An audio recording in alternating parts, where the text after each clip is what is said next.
silly games of second guessing. I just forget the lessons that I couldn't learn, because one street over there's a life I could have known. All right, good morning. You are tuned into 1100 WSGI. This is Lee Marie filling in for U-Turn Laverne on One Street Over. Today is Thursday, March 23rd, and we will start with our prayer. Heavenly Father, we come to you in thanksgiving. We are so grateful. Thank you for all the blessings. Thank you for all the resources. May we be a good steward of this earth, Heavenly Father. And we just pray your blessing upon today's show. Take this show where you want it to go. We love you. We praise you. We need you. We surrender to you in the mighty name of Jesus. Amen. All right. I am so excited for today. We get to have, for the first half, we have from the Master Gardener program in Robertson County, Bob Airy and Karen House. Good morning. Good morning. All right. And the second half will be Tiffany from the United Way. So I'm really excited because there's so much going on in the Master Gardener world. And so we get to have our fearless leader, our teacher for the program, Bob Airy. And then Karen is past president, right, of the association? Yep. Excellent. All right. So I know I told y'all yesterday they were going to tell us about the program, and then they would have some type of tip for what you should be doing right now and something that you should not be doing right now. So where would you guys like to start? You want to start talking about the program? Well, let's do that. Okay. We can begin with, first of all, March is Extension Month. Okay. And so for the month of March, we're highlighting several of our programs, as we have multiple programs in the Extension office. Of course, the Master Gardener program is one of the highlights for me, of course. That's my responsibilities in working with the association and with the training that's ongoing right now.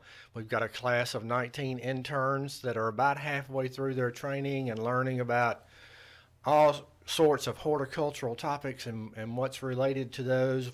We just had our class on insects this week, and it was really wonderful to have those scenarios. First of all, it's for some small group discussions and to have some interaction among our interns as well. Mm-hmm. And, you know, one thing that I never realized about the Master Gardener program was that how all these counties within the whole state are doing the same curriculum at the same time. Has it always been that way? It has not always been that way. In fact, that's one of the outcomes of having the COVID period in our educational programs. And because of COVID and because everything was shut down for a period of time beginning in 2020, then we jumped on to the hybrid format utilizing Zoom and a statewide training opportunity versus individual counties carrying out their training programs on their own. All right. Well, I think it's great, you know, that they play the video from the head person, and, you know, everybody gets to chime in on questions. I mean, you really get to learn so much, I think, so much more. I don't know. Well, I think one of the great things about it is that everybody across the state's getting the same training, the same information, and it's just working out great that the individuals that are providing those Zoom webinars are the experts across the state, and they're sharing with everyone, which is something that didn't happen in the past. Okay. And if what's great about Robertson County is that every county in the state does not have an extension office, does not have a Master Gardener program. So we're really lucky that we have both here in Robertson County. Wow. Excellent. Yeah. And then if people want to join, how often do you offer the series? The training happens once a year usually. Okay. And for this training that we're going through right now, that's the plan for the year, is to have this as the one time 2023. You know, they're being recorded, so there might be some counties that would actually do a fall training, but they'll utilize the videos that are being kept, right, and can be played back. Oh, that's an excellent idea. I didn't even think about that, but sure. Wow. Very good. Excellent. All right. And then can anybody join? Like, is there a waiting list? Are there requirements? Well, it's open to the public, and really the limitations might be the size of the classroom.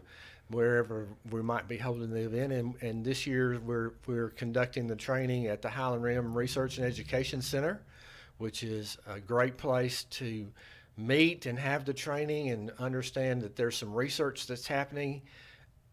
That's one of those unique things too about Robertson County. There are 11 research and education centers across the state. So for Robertson County to have a site and for us to be able to be meeting there for our training, and also one of the newest projects for the Robertson County group in cooperation with Rob Ellis, who's the director out there, is the demonstration garden that's in its infancy, but really making some progress, and we're looking forward to sharing some of that progress with the public this year. Ah, very nice, very nice. All right, and then how many weeks does it go?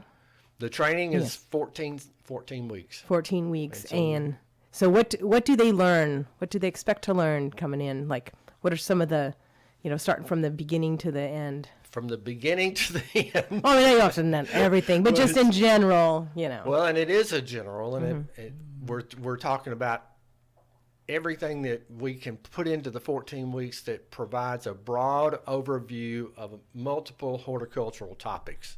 And so we're going to begin with soils and botany, and then move toward vegetables and woodies and trees and shrubs and lawns and insects and diseases and on and on and on, so that this training, even though a lot of the interns that enroll have an individual interest about some particular piece of horticulture, it's to provide that broad overview so that it increases their knowledge and their opportunities to share that knowledge with others.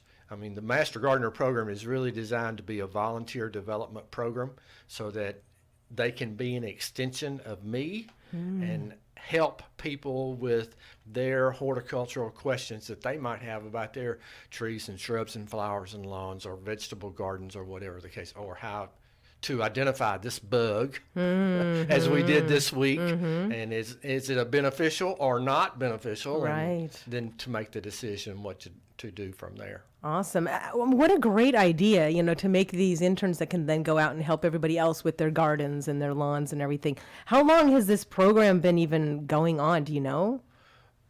In the country, in fact, I just saw a few weeks ago, this program, Master Gardener program, actually was initiated in the state of Washington 50 years ago. Oh, okay.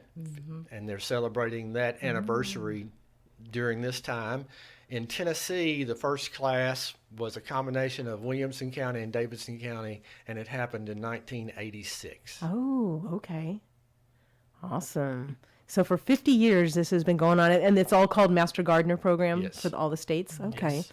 Wow. And along the lines of what Bob was saying about all the different programs and topics, once you get into the Master Gardener group, so to speak, last week we had people learning how to grow mushrooms on a log, which I never heard of. So, because different people have really different interests, and they take off and learn something and they want to present it to the group. So we were drilling holes in oak logs and putting spawn and sealing them with wax. Wow. So it's just a variety of.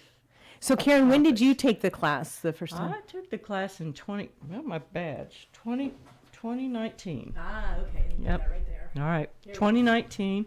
It was a small class, 8 of us, and I was the only one who didn't raise vegetables. Oh, I'm a flower gal, okay. and I still can't raise vegetable, but I have faith that this is the year that I'm going to have those tomato plants. And so I just listened to everything, and I took the advice of my classmates, and they all said raised beds is the way to go. So I got raised beds. They said holy cow dirt is the way to go. So I got the holy cow dirt, and I still am not wildly successful, but I do have fun trying to do it. So, Sure. yeah. So And then I imagine, the different teachers that come through will have different opinions too on some of this stuff. I mean, do you agree with that? Like raised beds and holy cow?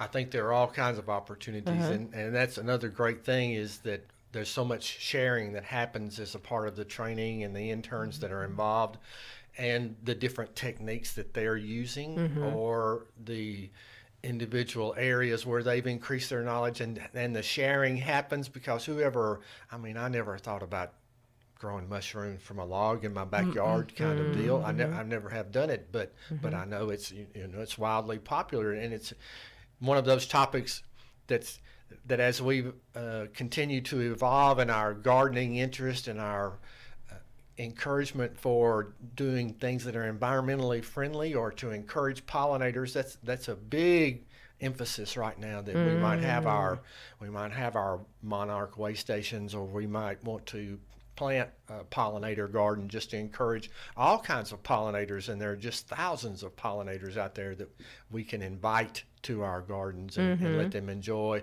Or we might want to be controlling runoff and install a rain garden in our landscape. It's just all kinds of opportunities. And like we were talking about when actually we were in the parking lot while I was locked out by accident, we were talking about how things have even changed. When you were a kid, and we had a lot more things being sprayed on things. Now we know more about that, and so so much of that has changed too.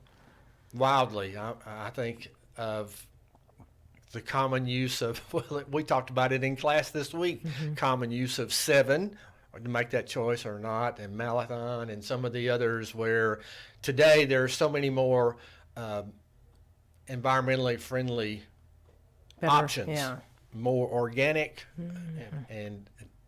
and we also, we can increase our level of tolerance of blemishes and what we see out there, and everything doesn't have to be perfect. And I know one thing that I had learned was, when you look at a leaf, you can't just make a judgment, it's too much water, not enough water. It might be a disease, it might be a bug. There's just so many variations. So that's a part of the training too, is to understand some steps that we use while we're investigating and trying to determine why this symptom exists. What am I looking at? Am I looking at it something that a bug caused, or is it disease, or is it a nutrient deficiency, et cetera, et cetera? This coming Thursday, a week from today, I'm going to have a lunch and learn session at the county extension office, and I'm going to be speaking on vegetable garden basics. Ooh. That it's open to the public. And did y'all hear that? All right, this a week from today. A week from today. At 12 o'clock. 12 o'clock at the extension office. Bring your lunch, and I'll furnish some water if you'd like to have water to drink. But for about an hour, I'm just going to speak on some vegetable garden basics. Oh, that's so perfect. I know a lot of people are going to want to be doing that. That is awesome. 12 o'clock next Thursday at the extension office, which is right there on 5th and Main. 5th and Main. Yep. Yes. Okay. And you're all invited. So, come on. Who's not going to grow a vegetable this year? You're going to grow 2 vegetables. I'm going to give it another shot. All right. Sure. Well, everybody should be trying to grow at least 1 vegetable. Come on, right? This is Tennessee. Well, and certainly tomatoes are the most popular one. Okay. All right. So. And the most frustrating. I have an asparagus patch. I'm doing pretty good with that one. So, all right. Now, was Bob your inspiration on that? Because don't you have a lot of asparagus? All right. He wasn't my inspiration, but I have asked him his opinion on what to do, when to cut them, and when do I cut all the fronds off. So.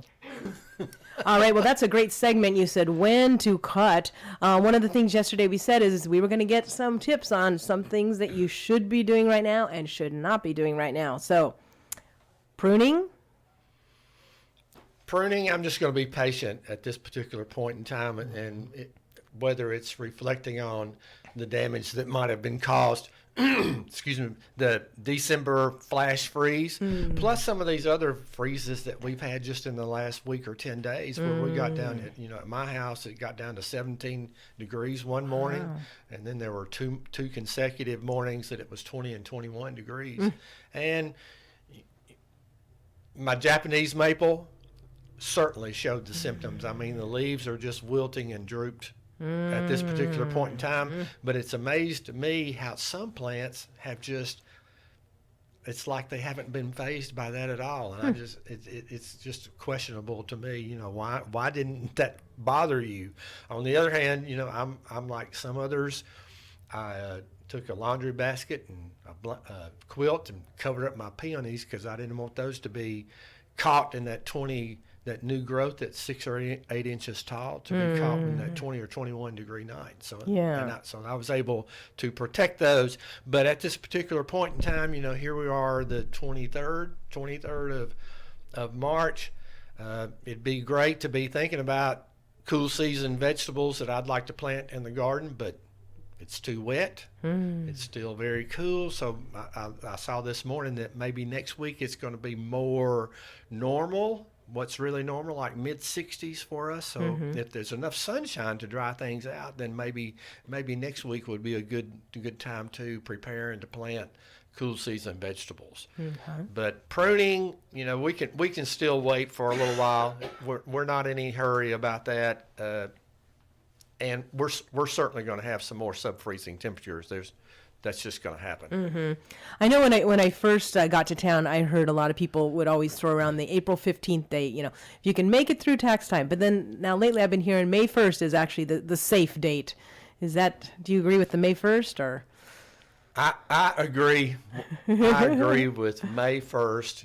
If we look at the averages across the state and if we look at where we are, so in Springfield and Robertson County, most of the county is in the Highland Rim realm, and so I look at Clarksville's information because they're in the Highland Rim as well. And it might be, it's by, if we look at the state statistics that they have on this, about May the 1st, it's supposed to be, if it's normal, that the chance of a killing frost will be done, May the 1st.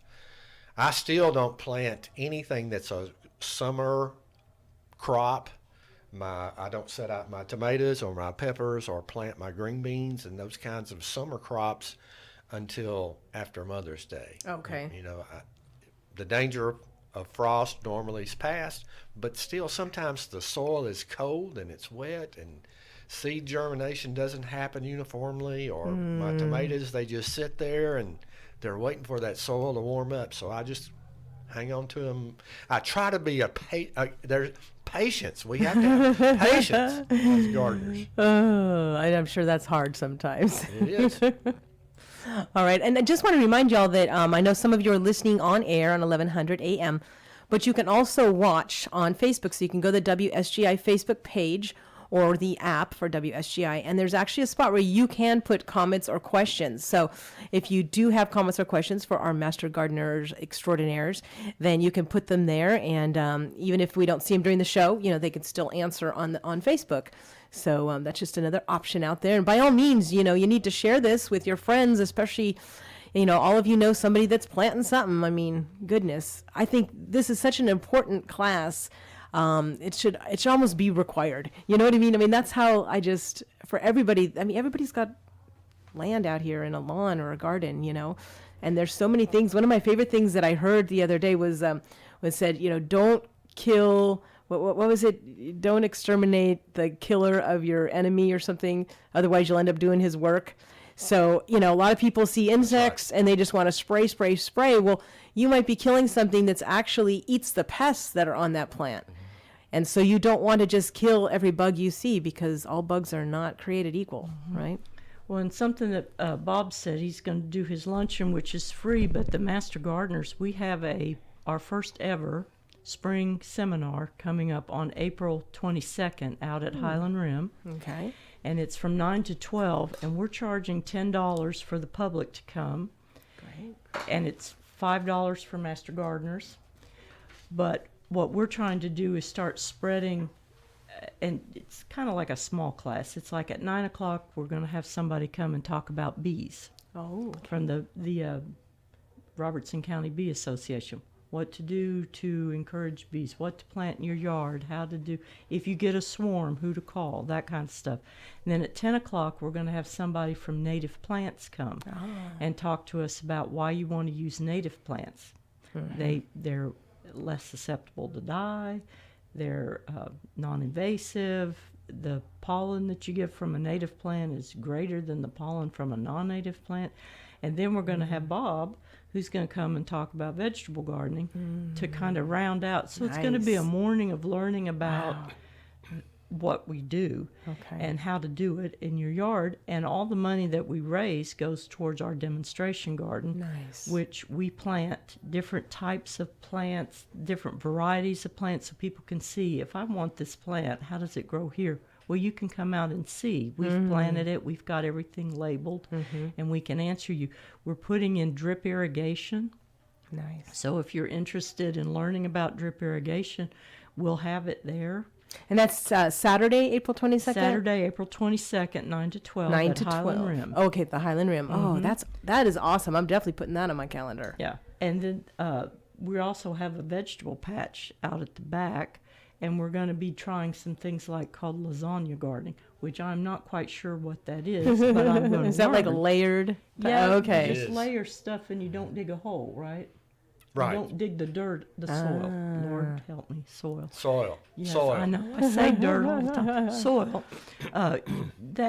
And we also have a blueberry patch out there, several hundred plants that we are in the process of pruning and getting up to speed so that we can have a fundraiser for the local 4-H Oh, program. nice. So we're doing a lot of things, educating ourselves, educating the community, doing outreach. You can always find us at the First Friday Night Market. We Okay. go out there and we share our information. We had Gordon Killebrew, who is he won an award last year, the most, what was it? It was related to his volunteering Yeah. and making the bluebird houses. How many? 20,000. Oh, my gosh. Yes. And so we Wow. had a master gardener go with him to a local Cub Scout group, and they made their own bluebird houses. Oh. But he's a real gem and a supporter of the program.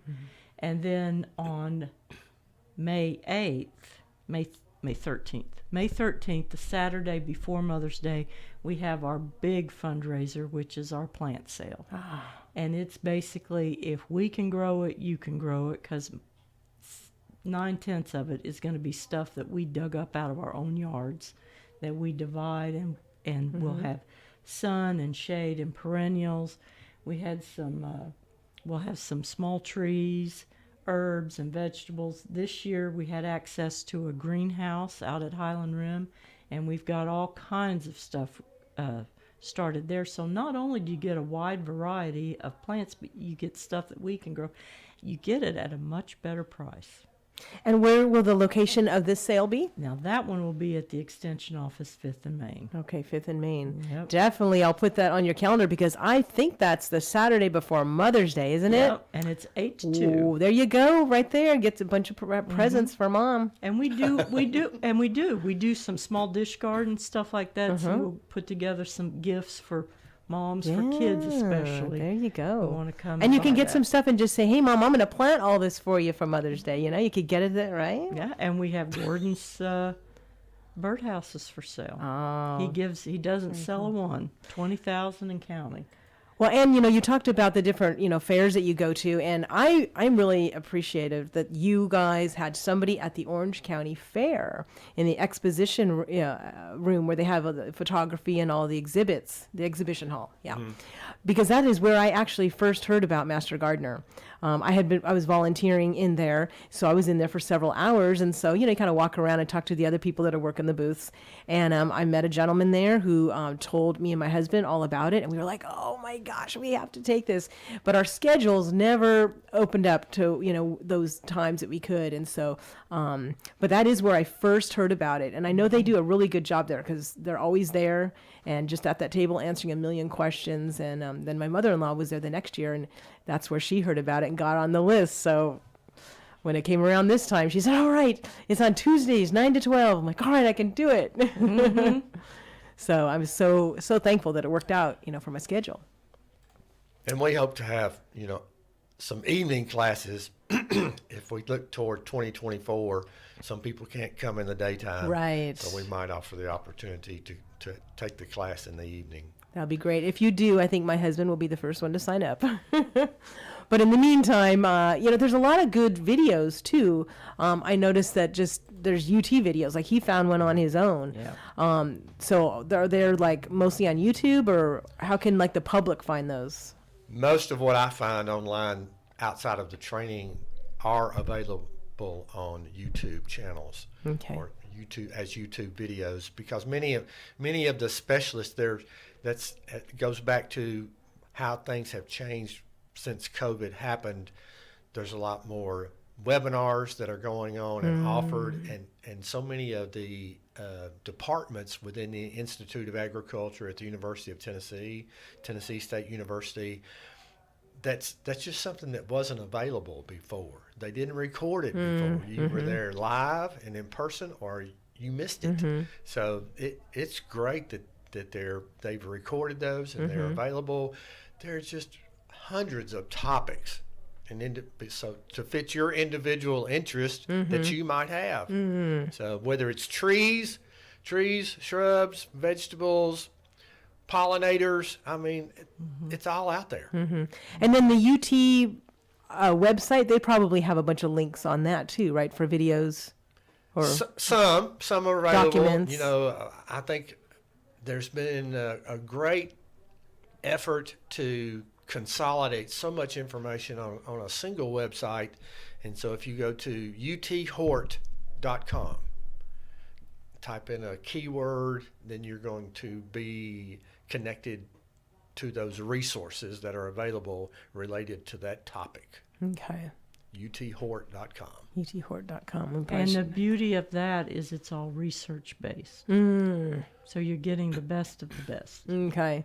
You're not just getting somebody on YouTube that just, this just so happened to work for them. And, they're saying this will work for everybody. Well, no, it won't, because, our soil's different, our climate's different, our location's different. And so, but sometimes people will watch those YouTube videos and completely, get all that stuff that they're talking about. But you have got to look where you are located, and your soil. Is soil the first thing they need to test? Everything starts with the soil. Okay. If we're growing plants, everything starts with the soil. And so, if you haven't soil tested, whether it's your lawn, your vegetable garden, where you're growing your flowers, our recommendation is that you do that every 3 or 4 years, just to understand what the soil fertility level is, and also the soil acidity, your pH measurement there, because certain plants require certain pH levels. If you're growing blueberries or azaleas, it needs to be more acidic, and it's a whole lot easier to prepare for planting those rather than fix it later. And can you explain how maybe somebody has like 5 acres? They're not going to have the same soil everywhere. How many different types, different types of soil could they have on that one? Well, a lot of that depends on just where you are in the county. There are going to be some areas that are large areas where the soil type is going to be the same, but then as we change elevations and slopes and have bottomlands, et cetera, the soil type changes. You might, depending really in a 5 acre plot, you could easily have half a dozen different soil types. Wow. And so the characteristics are going to be different. The fertility level is going to be different. Soils in the Highland Rim tend to be a little more acidic than those soils that are down in the bowl, what I'd call the Nashville area. So when we drop off of the ridge, then that soil type changes. Okay. For sure. All right. Well, so we told them things that they shouldn't be doing now. They shouldn't be pruning. They should be being patient. What's your best advice for what they should be focusing on right now, either of you?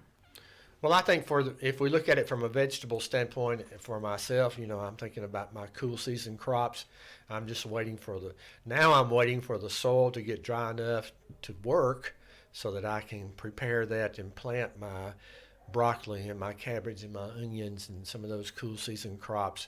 People that have raised beds, they do have that advantage because the raised beds will dry out quicker because they're above grade and not at soil level, and so that should be helpful, and that'd be one of the great advantages of using raised beds. And I just haven't gotten around to that myself yet, but it's part of that long-term plan. But I think about planting maybe some renovation that's going to happen in your landscape. If you're concerned about your lawn, if you have a fescue lawn, you would be feeding that with a little bit of nitrogen now as we are transitioning from late winter to early spring. That's the best time for its new spring growth and to give it a little bit of energy. But yet then I'm going to be watching my trees and shrubs that I have in my landscape, or maybe it's time to clean up some of the winter litter that's been left behind in my landscape plants, my perennials. Cut.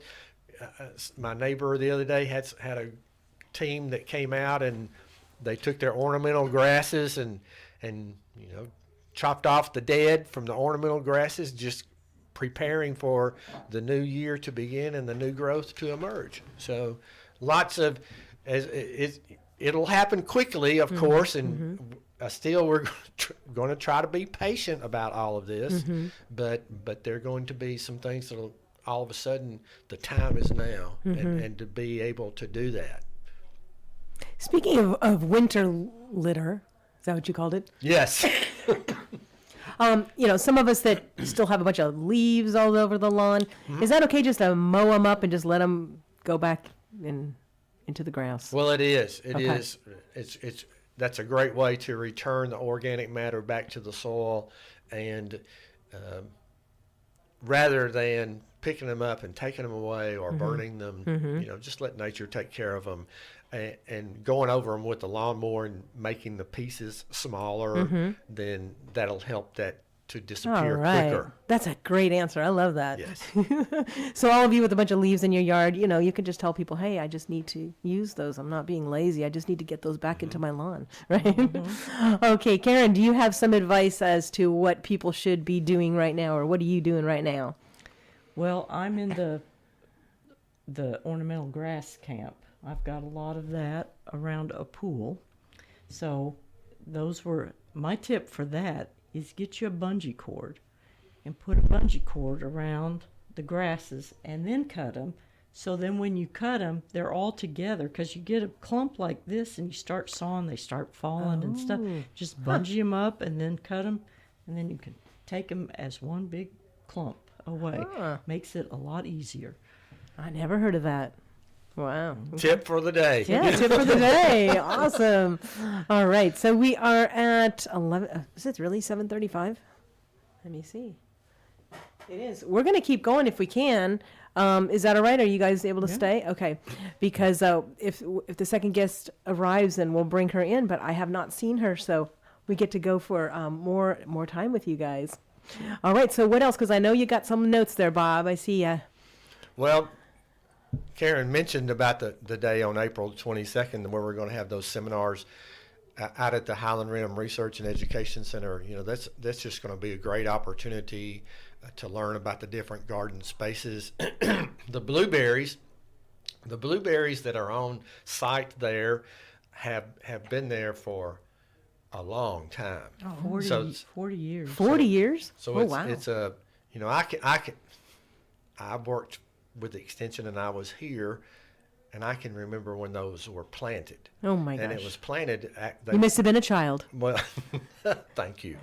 But they were planted to actually do some research on how different varieties of blueberries would do, how they would do here in the Highland Rim area, and also there are different types of blueberries. We've got the rabbit eye, which are the southern native blueberries, and high bush, and to see how they would do. And also they did the research on using different types of mulches and how the blueberries would respond with the different types of mulches. But that planting has been there for years and years and years, and that's just demonstrates that there's there are those perennial crops that you can, if you maintain them, they'll just continue to be productive for you for a number of years. Our asparagus beds, mine's been in place for, we talked about this in class the other day, mine's been in place for at least 15 years. Wow. And, it's almost carefree, except for a few weeds that try to creep in late winter, early spring, or the morning glories that come a little bit later. But just one of those crops that I've already harvested a few shoots, a few spears this year, but now the rest of it I think is just waiting on some warmer temperatures to come back and begin again. All right. All right. Well, you know what? Let's do a station break since we do have a few sponsors that we need to mention here. So let's go ahead and start with Cumberland Connect. I am so excited to be a part of the Cumberland Connect community, and you can be too. If you're a Cumberland Electric customer, you will have access to high-speed, affordable internet. It's just a matter of time. They may already be in your neighborhood. If you want to check it out, go to www.cumberlandconnect.org, put in your address and see. They may be ready to come and install wonderful high-speed internet for you, or you can give them a call at 1-800-987-2362. $80 gets you a gig. I have been thrilled with my internet service ever since I hooked up with Cumberland Connect. And because it's a public utility, if you're somebody that's having some problems financially, maybe you're struggling a little bit, they can help you out with the Affordable Connectivity Program, providing qualifying households with monthly credit to help pay for internet services. And if you're eligible, you could get up to $30 per month toward broadband services. It's a public utility now. They want to help you out, so give them a call today. Cumberland Connect, 1-800-987-2362, and tell them U-Turn sent you. Okay, and that was U-Turn Laverne's voice, but she will be back on Monday, so I am filling in for her. My name is Lee Marie, and tomorrow is Faith Friday, so we will be having Brother Steve Freeman from Grace Baptist Academy right here in Springfield will be joining us. But right now we have the pleasure of having two of our folks from Master Gardener program in Robertson County, and that is Bob Airy and Karen House. So happy you guys could join us. So what else are we missing? You want to speak about tonight's program? Sure. Oh, The Master Gardener Association has a monthly meeting. It's the fourth Thursday of every month at the Highland Rim Extension, because we're growing. We're up to like 38 people with all of our new interns. So the program is growing by leaps and bounds. It's really great. So we had to move out there for more space, and our meeting is 6:30. If you want to come and chat and visit with people, you come at 6:30 because the meeting starts at 7. We have old business, new business, and then we always have a program, and this month's program is by one of our members who is Chinese, and she's going to be talking to us about gardening in China. And it's like, so it'll be fascinating to learn how that they do what they do and grow what they grow and different things. And will she be telling us how to do a Chinese type garden here? No. Okay. Well, she might. I don't know. Okay. But just how you Well, you know, know, you can do she little- could, little yeah, a Chinese- little Japanese yeah. garden, but she's Chinese, so she'll just talk about what zone they're in and how they do. How you garden in China. Okay. So it'll be fascinating All to right. hear. So that is open to the public, Yep. and I did not know that. So Yep. that is good information. Okay, Bob, what else do you have on your list? Did we go over everything, or is there? Well, I think if we want to talk about opportunities for the public, I'm here as a program assistant, as a part of the staff, and I'm here to answer questions related to consumer horticulture. So that means for individuals that might have questions about trees and shrubs and flowers and lawns, or I'll try to identify a bug if you bring in a bug, and answer questions whether it's a beneficial or is there a need for control, and if there is some recommendation that I'll have for you, then I'll pass that along to you, and hopefully that'll take care of your situation. Or if you're just looking at maybe, I had a question this last week, and if we go back to the flash freeze that happened in December, there are a lot of laurels out there that I don't think are going to emerge with any green growth this spring. I think they're dead. And so I had this question earlier this week about, okay, I don't want to come back with laurels in my landscape. And so what are my options here? What are some other evergreen options, whether it might be broadleaf evergreens or some of the needle evergreens. And so I'm going to be investigating myself to understand, for many shrub choices in our landscape, especially when they're foundation plantings, plants don't seem to read their labels very well and stay in bounds. And before you know it, there's some pruning that has to happen to keep them in bounds and to be able to look out our windows and see what we want to see. So the public can call the extension office and ask. They can call or they can email me if you have a question, bobary@utk.edu. Can you repeat that? bobary@utk.edu. Okay, so they can email you questions that they have on their personal. Email me questions. I have folks that will send me photographs. If they'll take, it's so easy to take photographs these days and send those via email, and then sending them email allows me to open them easier and to enlarge them so I can take a closer look. You know, I had someone send me 3 photos of a really sad dogwood tree this past week and asked me about, did I think it was salvageable or should it just be removed? And so I provided my response. What was the answer?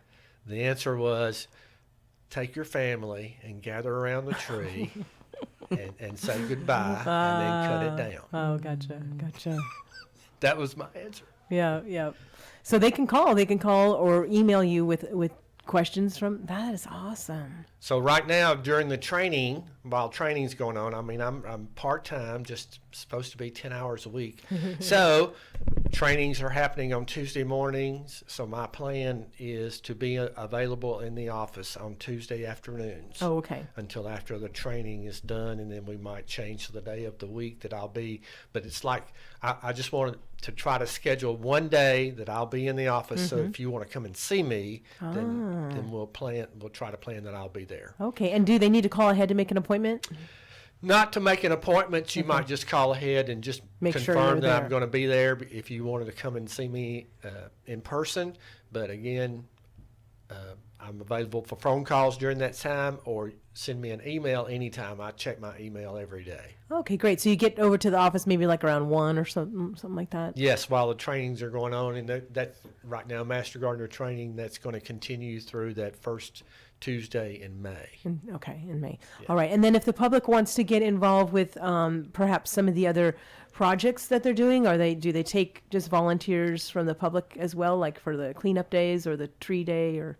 Well, cleanup days, that's a community opportunity that would be open to the public. There might be there might be an opportunity to participate in a Master Gardener workshop that's open to the public, just to be available to understand what's on their schedule. They have a Facebook page that's a public page. Oh, okay.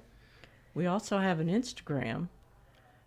Robertson County Master Gardeners on Instagram. All right, so look them up on Instagram and on Facebook. You know what I was thinking? Since homeschooling is just really on the rise, I bet you there's some homeschool groups that would, love to come out as like a field trip. Yeah. Would that be something that we could schedule? Okay. Especially at Highland Rim, at our demonstration garden that's getting going. And another thing that we are considering is putting together the Junior Master Gardener program. It's designed by UT, and it's a format. I think there's 3 levels for elementary, middle, and high school. Really? And we're talking about putting that together for the kids, because we have one Master Gardener now whose daughter has done that. Wow. And she was very excited about that. So that's something that we're considering. That sounds amazing. Yeah, Junior Master Gardener is a program that was developed by Texas A&M, and it's a full curriculum for those different age groups, and it can be modified. I've utilized the program in the past and with other Master Gardener programs, and it's worked very well in a day camp kind of format. Wow. Yeah, and that is so useful. I mean, of all the things that we go to school for, that's what I always thought, like, when I was in high school, why didn't they make auto shop mandatory? Like, we're all going to have a car. We all should know how to change our oil and change a tire. You know what I mean? But instead we learn these other crazy things. So I think gardening, this is a great thing to introduce early, especially if all of a sudden, it just ignites, an interest in those children. And one thing that we work in conjunction with the YMCA. We have a community garden. They used to have it set up differently and things changed. COVID happened, and so we took it. They gave it to us, and so we maintain that as a community garden. And so if you're interested in that, contact us, and if you need a place to raise your vegetables because you don't have sun, you have all shade, there's probably a spot available there where you could raise your vegetables. Nice. Well, I've been hearing, some other people talk about community gardens. Is that something that some of the Master Gardener... Well, that's the only one we have going right now. That's when you guys officially have. Yeah. But I think, aren't there some former Master Gardener people that have some community gardens that several people will go and work and then... Well, I've worked with some organizations over the years that established community gardens where they allowed public to come in. Yeah. Yeah, because I think that's a great idea. You come in and, you pull weeds or, help out. And then if there's stuff that's ripe and ready, you leave with that. And so I'd love to see that. I know, like, even in my neighborhood, we have some unofficial, community gardens like that because, sometimes, things just all of a sudden, we have all this food. So, they'll call and they'll say, hey, come on over. You need to pick this stuff up. So, and that's great. Well, it is great. It's a great opportunity. Nashville has been very active with their community gardens because they have received lots of grants and have staff that are dedicated to carrying on that kind of projects, those kinds of projects in their space. So, it's something that's very intensive to initiate, first of all, but the maintenance of ongoing community gardens it's hard work. Yeah. It's hard work. Yeah, and we have a Master Gardener who works with a church for refugees at a community garden in Nashville. Okay. So, we do a lot of stuff in a lot of places, and I know that I know of one Master Gardener who does that. Okay. All right. What else you got on your list, Bob? What are we forgetting? Well, that's probably it. That's everything that's on my list. If people are interested in testing their soil, that's something. We have a laboratory in Nashville, but you can bring your sample to the extension office. It's $15 per sample. How much do they bring in? You can bring in, it's somewhere between, let's say, a cup and a cup and a half. Oh, okay. And you want that to be representative of that space and how you're using that space. Okay. So if I wanted, for myself, I might take a sample from my vegetable garden space because I'm managing that differently than I am my lawn. And then I might take one from my lawn and do all of that and get those recommendations back. Results and recommendations. Nice. Okay, well, let me take another station break here because we do have still 2 more to get in before we close out. So let's hear from Barry. If you're needing help in the real estate community, whether it's buying or selling, maybe you want to be a realtor, my friends Barry and Rebecca Richards are there to help you. No matter what side of the table you're sitting on, or if you want to come in and you need to be mentored by somebody, they are a great team to work with, the Exit Realty Garden Gate team. Barry and Rebecca, they've been at this a long time. Barry has a marketing background, which makes it extra special when he comes to help you, because if you've got property that maybe people are not really taking a good look at, you may need some new pictures, you may need some drone footage, or just some kind of videography done to make sure your property pops when people go to see it. Rebecca, one of the first in the area to be a seniors real estate specialist. That means she's studying to make sure she's got everything covered for you. They specialize in Robertson County properties, but also buy and sell in the surrounding counties and across the state line in Kentucky. Talk to them today, 615-504-7425, 615-504-7425. And as always, please let them know U-Turn sent you. All right, this is Lee Marie back on One Street Over, and we have our Master Gardeners here for the whole hour. So we were talking about soil, bringing soil in. Is it the best thing to bring it in a cup or just like a little baggy Ziploc, or how do we do that? Most people bring it in a baggie these days. We have some boxes at the office that you will package them in as they travel on and go to the lab. Oh, okay. There will be a form to complete and make payment there. Okay. Get your results via email if you have an email address, and that'll just work out great. Okay. Then if you have questions, a lot of times, maybe you don't understand what the recommendations are, then you can give me a call and we can talk about what those recommendations mean, or you can bring your report to the office and we'll talk about it. Okay, and then about how long does it take for them to get the results on that soil? Usually a week to 10 days. Okay, week to 10 days. Okay. Yeah. Okay, that's not bad at all. No, it's pretty easy turnaround, and especially, this would be a good time for our vegetable gardens because most of us haven't planted anything yet. But to think about if it's fertilizing our lawns or feeding our perennials, as we think about our flowers that we might grow and include in our landscapes beds, we have recommendations for all of those. Okay. And as far as like fertilizing and all that kind of stuff, it seems that maybe, at least what I'm hearing lately, is less is more. Like that a lot of people will try to put more stuff on, fertilizing and insecticides and, more treatment, more water, more everything. Is that what you found, or?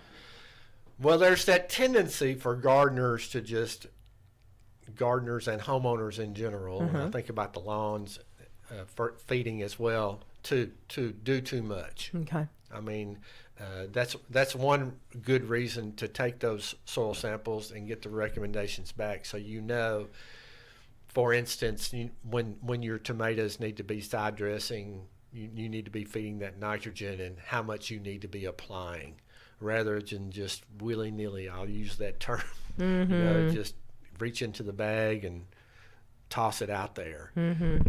We talked about that yesterday in a group, because if you overdo that, especially with tomatoes, and I'll have this question from time to time, my plants look great, but I'm not having tomatoes. Well, many times gardeners are overfeeding those tomatoes, and in that case, they stay in the vegetative state and just keep on growing rather than move to the reproductive phase and produce a tomato. So that's why it's important to get those results, so soil test results back, and also follow those recommendations for all of the crops. And it fits all across horticulture. So if we're thinking about our trees, what do they need? Our shrubs, our perennials, our lawns, all of those. So that we're not over applying. Because that's where the issues begin to develop, not only for the plants that are growing in that environment, but our environment as a whole. Then how we are impacting the big picture environment. Okay. And I know that there's certain, as far as like, spraying fruit trees, I learned the other day that there are certain times of the day that you should do that to avoid the pollinators, right? Well, very early or late at the end of the day. And very early, what hours are you talking about? We're talking about, while there's still a lot of heavy dew in the morning, before 8 o'clock I would do it. Before 8 o'clock, So if I wanted to be doing it in the morning, then I'm going to get it there quickly. Okay. But in most cases, we would consider that we would make that application late in the day after the bees and other pollinators are done foraging for the day. Okay, and that time would be around like dusk? Yeah, closer to dusk. Dusk. If I'm thinking about in daytime today, where we are at this moment, where it's getting dark about 7, then if I could, I'm going to make that application around 6 or so. Okay, that is great information. And let's do our last commercial break here and hear from Corbin Creek.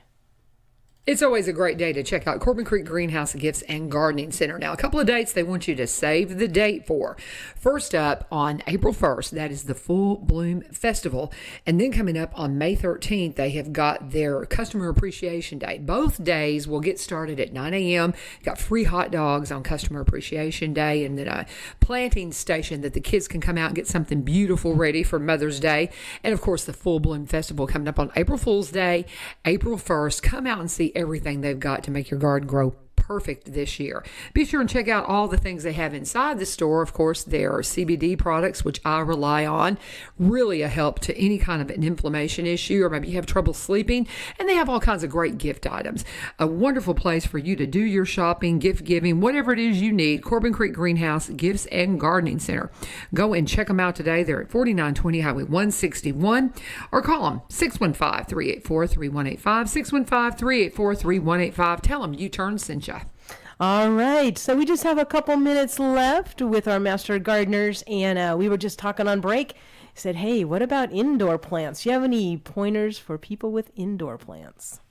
Well, I think the number one piece of information for indoor plants is, as we were talking a little bit earlier about overdoing for plants. Well, one of the real problems for indoor plants is people overwater.